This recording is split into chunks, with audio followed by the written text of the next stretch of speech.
मीना की बेटी चुटकी जवान हो गई थी और मीना की बहन पारो तो बचपन से ही मीना से कहती आई थी कि पारो अपने बेटे के लिए मीना की बेटी चुटकी का रिश्ता लेगी। मीना चुटकी बेटी जवान हो गई है और मेरा बेटा भी पढ़ लिख कर अच्छी नौकरी पर लग गया है। जी पारो बहन, मैं आपकी बात समझती हूँ। मैं बस एक बार अपनी बेटी से पूछ लूँ। फिर दोनों बहनें ढेर सारी बातें करती हैं और पारो चाय पीकर अपने घर चली जाती है। चुटकी और गुड़िया नदी किनारे बैठी बातें कर रही थी। चुटकी दोस्त, समय कितने जल्दी गुजर गया है। पहले जब हम नदी पर आती थी तो स्कूल का बैग भी होता था, लेकिन अब तो हम बड़े हो गए हैं। हाँ गुड़िया दोस्त, समय बहुत जल्दी गुजर जाता है। चुटकी शाम को जब घर जाती है तो उसकी मम्मा चुटकी से रिश्ते के बारे में बात करती है। मम्मा, जैसे आपको ठीक लगे, मुझे कोई ऐतराज नहीं है। ऐसे ही कुछ दिन गुजर जाते हैं। मीना अपनी बेटी का दहेज तैयार करना शुरू कर देती है।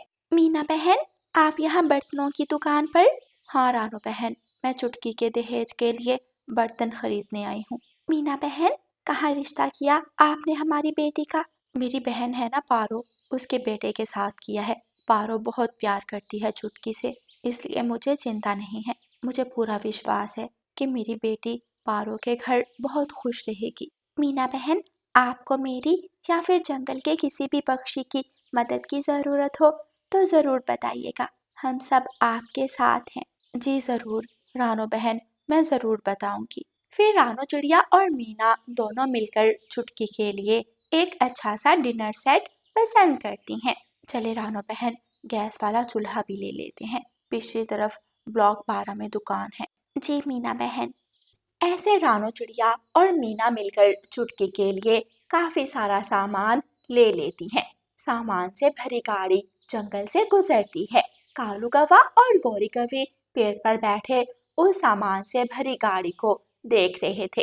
कालू जी, वो इतना सारा सामान किसका है? वो देखो गौरी, गाड़ी के पीछे मीना और रानो चिड़िया आ रही हैं। जरूर उन दोनों का ही होगा। फिर अगली सुबह रानो चिड़िया और मीना पेड़ पर बैठी बाकी की तैयारियों की बातें कर रही थी कि काले कौवे वहां आ जाते हैं। रानो और मीना, कल तुम दोनों किसका इतना सामान लेकर जा रही थी? गौरी बहन, मीना की बेटी चुटकी की शादी है ना, सारा सामान उसी का है। कहाँ रिश्ता किया है चुटकी का? मेरी बहन पारो के यहाँ किया है। तो फिर जब बहन के घर ही किया है, इतना सामान क्यों इकट्ठा कर रही हो? मैं कब से चुटकी की शादी के लिए पैसे जमा कर रही हूँ, तो फिर जो भी पसंद आता है ले लेती हूँ। सारा सामान इकट्ठा हो गया है, बस जेवर रह गया है। अगली दोपहर सब पक्षी पेड़ पर बैठे बातें कर रहे थे कि वहां मीना अपनी बेटी के गहने लेकर आती है और डिब्बे खोलकर पक्षियों के सामने रख देती है। देखो पक्षियों, ये सेट 8 तोले का है, ये वाला 4 तोले का और ये मोतियों वाला 5 तोले का है। वो सब तो ठीक है मीना बहन, लेकिन आप इस तरह गहने लेकर घर से बाहर क्यों आ गई? हमें क्या पता किस पक्षी के मन में क्या चल रहा है। रानो, ये सब तो हमारे जंगल के पक्षी हैं, मुझे भला किसी से क्या खतरा होगा। वैसे ये एक सेट कितने का होगा मीना बहन?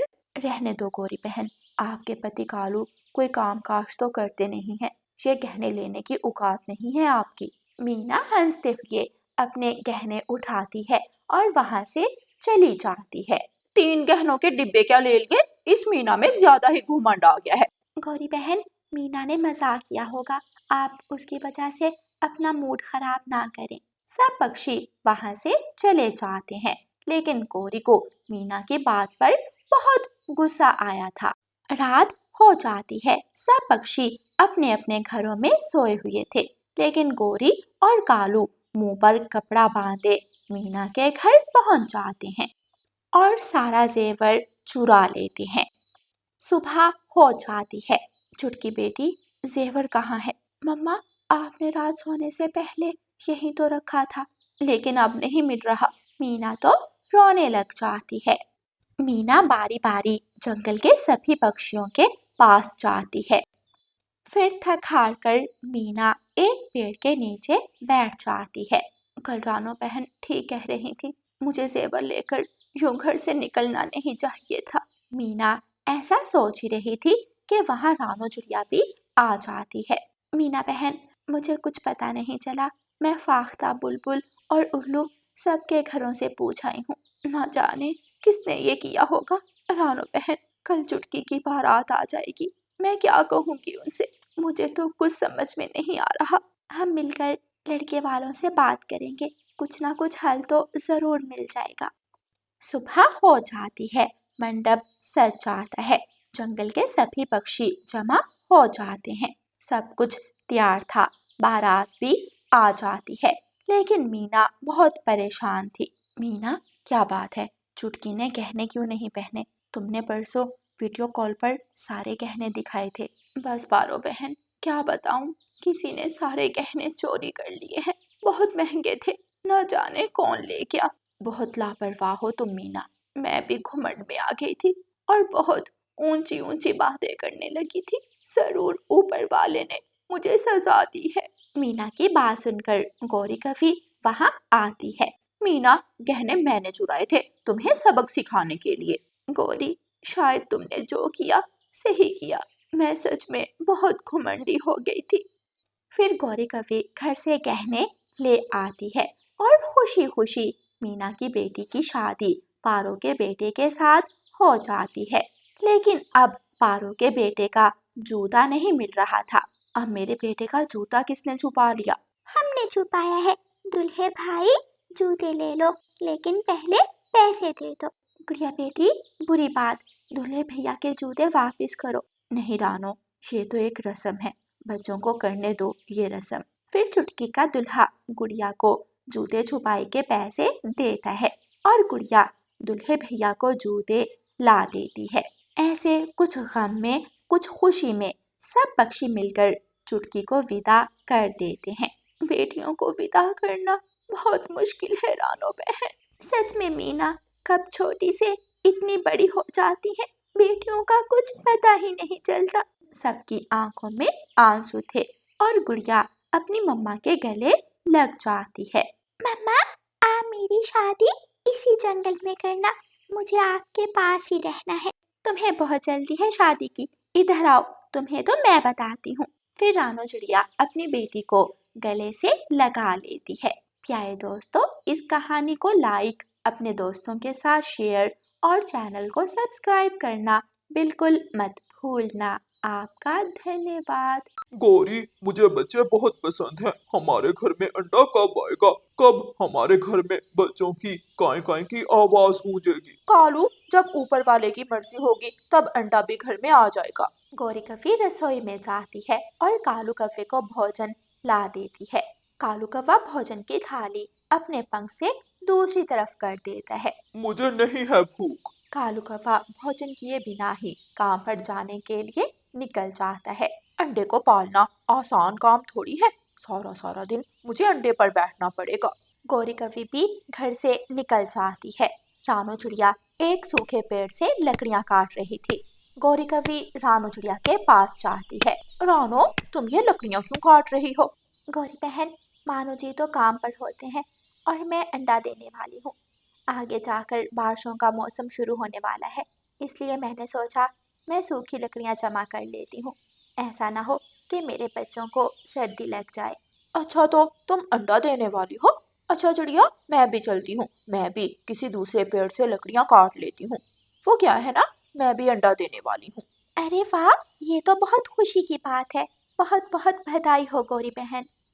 गौरी कव्वी थोड़ा दूर जाकर एक पेड़ पर बैठ जाती है। चिड़िया, जल्दी से अंडा दे, ये अंडा तेरा नहीं मेरा होगा। गौरी कव्वी जोर जोर से हंसने लगती है। शाम हो जाती है। रानो चिड़िया लकड़ियां एक गठरी में बांध लेती है और गठरी को अपने पंजों में मजबूती से थामती है और अपने घर की तरफ उड़ती है। रानो चिड़िया घर जाती है तो देखती है कि मानो चिड़ा घर के बाहर ही बैठा हुआ था। आओ आओ रानो, मैं तुम्हारा ही इंतजार कर रहा था। पूरे 15 मिनट से मैं घर आ गया हूँ। रानो चिड़िया गठरी एक तरफ रखती है और सर झुकाकर मानो चिड़े के सामने बैठ जाती है। मानो जी, मैंने सोचा। रानो, मैंने तुम्हें कितनी बार मना किया है, कि ये सब काम मैं कर लूँगा। तुम क्यों इस हालत में इतने भारी काम करती हो? मानो जी, घर पर रह रह कर तो मैं सुस्त पड़ जाऊंगी, मुझे करने दिया करें काम। फिर मानो चूड़ा गठरी उठाता है और दोनों पति पत्नी अपने घर के अंदर चले जाते हैं। कालू कौवा भी घर आ जाता है। आइए आइए पति जी, आज मेरे पास आपके लिए बहुत अच्छी खबर है। अच्छा गोरी, फिर जल्दी से बताओ। आज मैं बुलबुल डॉक्टर के पास गई थी। कालू जी, मैं माँ बनने वाली हूँ और तुम पिता। क्या? क्या सच में? कालू तो खुशी से उछलने लग जाता है और गीत गाने लग जाता है। मैं बनूंगा पिता, तुम बनोगी माता, हमारे घर आएंगे छोटे छोटे बच्चे। बस बस कालू जी, आप तो ऐसे खुश हो रहे हैं जैसे। जैसे क्या गोरी? कुछ नहीं कालू जी। अब बस तुम आराम करना गोरी, सारे काम मैं खुद ही कर लिया करूंगा। तुम बस हमारे होने वाले अंडे का ख्याल रखना, तुम जो कहोगी मैं तुम्हें ला दूंगा। ऐसे ही कुछ दिन गुजर जाते हैं। जाकर रानू चिड़िया के घर देखूं तो सही कि उसका अंडा होने में आखिर कितना समय बाकी है। गोरी कभी रानू चिड़िया के घर जाती है तो गोरी हैरान हो जाती है। रानू चिड़िया एक अंडे के ऊपर बैठी हुई थी। रानू चिड़िया, क्या तुमने अंडा दे दिया? जी गोरी बहन, क्यों, क्या हुआ, आप इतना हैरान क्यों हो रही हैं? वो वो अभी मेरे हाथों अंडा हुआ ही नहीं। आप चिंता क्यों कर रही हैं? आपके यहाँ भी अंडा हो जाएगा जल्द ही। रानू चिड़िया, तुमने आज कोई काम तो नहीं करना ना? मैंने? क्यों, क्या हुआ गोरी बहन? बाहर का जो काम करना है जल्दी कर लो, आज चील ने शिकार पर निकलना है। मैंने नदी से पानी लाना था, लेकिन अब मैं कल को ही ले आऊंगी। अरे मैं बैठी हूँ ना तुम्हारे अंडे के पास, जाओ तुम पानी ले आओ। रानू चिड़िया गोरी कवि की चाल से बिल्कुल बेखबर थी। वो पानी की बाल्टी उठाती है और नदी पर पानी लेने निकल जाती है। जा जा चिड़िया, पानी ले आ।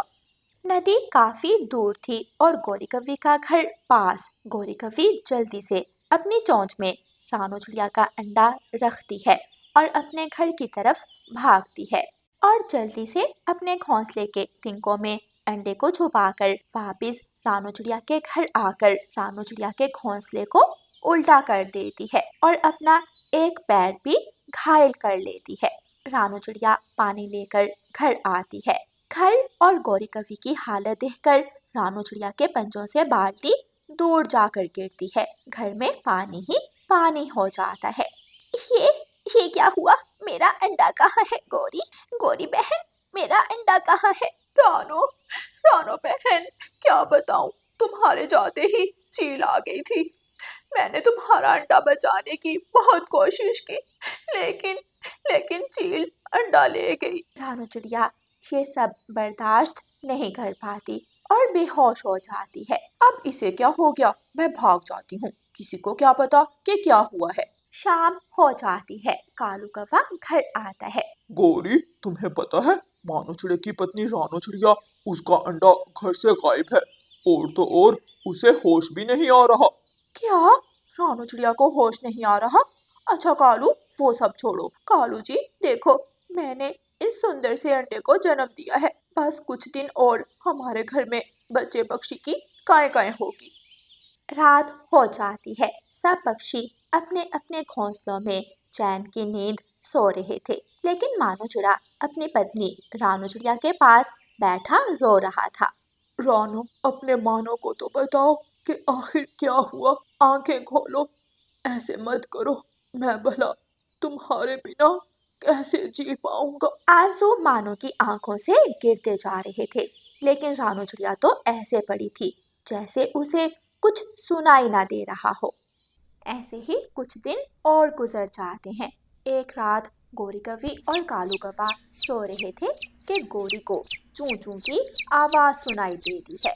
गोरी कवि और कालू कौवा उठ जाते हैं। गोरी, ये आवाज कहाँ से आ रही है? कालू लाइट ऑन करता है तो देखता है कि गोरी के पास एक छोटी सी लाल रंग की चिड़िया रो रही थी। गोरी, ये तो एक चिड़िया पक्षी है। नहीं नहीं कालू, ये हमारी बेटी है, ये हमारी बेटी है। मेरी बेटी, चुप चुप कर जा, तुम्हारी मम्मा तुम्हारे पास है। रानो, आज पूरे 15 दिन हो गए, तुम्हारी आवाज नहीं सुनी। प्लीज उठ जाओ। किस चीज की सजा दे रही हो मुझे? उठ जाओ रानो, उठ जाओ। रानो की आंखें हिलती है और वो थोड़ी सी आंखें खोल लेती है।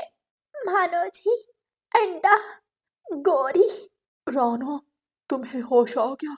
ऊपर वाले का लाख लाख शुक्र है, तुम उठ गई। मानो की आंखों में खुशी के आंसू थे। चील, हमारा अंडा, गोरी कभी। क्या कहना चाह रही हो रानो? मुझे बताओ, कब से सुनना चाहता हूँ तुम्हें। बोलो रानो। मुझे मुझे गोरी के घर ले जाओ। मानो जी, मुझे गोरी से बात करनी है। तभी बादल गरजते हैं और तेज बारिश शुरू हो जाती है। रानो, मैं तुम्हें सुबह ले जाऊंगा गोरी के घर। नहीं मानो जी, मुझे अभी जाना है, प्लीज। मानो चिड़ा रानो चिड़िया के घोंसले पर एक छाता लगाता है। रानो चिड़िया का घोंसला अपने सर पर रख लेता है और गौरी कवि के घर पहुंच जाता है। दरवाजा मत खोलना कालू जी, जरूर रानो चिड़िया अपना बच्चा लेने आई होगी। मैं नहीं दूंगी, ये मेरी बेटी है, मैं नहीं दूंगी अपनी बेटी। कालू कौवा जाता है और दरवाजा खोलता है। चिड़िया और चिड़िया का पति घर के अंदर आ जाते हैं। वो मेरी बेटी है, मुझे मेरी बेटी लुटा दो। गोरी, प्लीज, मुझे मेरी बेटी लुटा दो। गोरी, ऊपर वाला हमारे भाग्य में लिखी हमें हमारी संतान जरूर देगा। चलो, रानो चिड़िया का बच्चा उसे लुटा दो। आखिर गौरी हार मान लेती है और रानो चिड़िया के पंखों में उसकी बेटी दे देती है। रानो चिड़िया अपनी बेटी को अपने पंखों में छुपा लेती है। गोरी, तुम्हारी कोई गलती नहीं है, मैं ही तुम्हें हर रोज बातें सुनाता था, मुझे माफ कर दो। फिर कुछ दिनों बाद गौरी कवि के घर भी खुशखबरी आ जाती है। वो माँ बनने वाली थी। प्यारे दोस्तों, इस कहानी को लाइक, अपने दोस्तों के साथ शेयर और चैनल को सब्सक्राइब करना बिल्कुल मत भूलना। आपका धन्यवाद।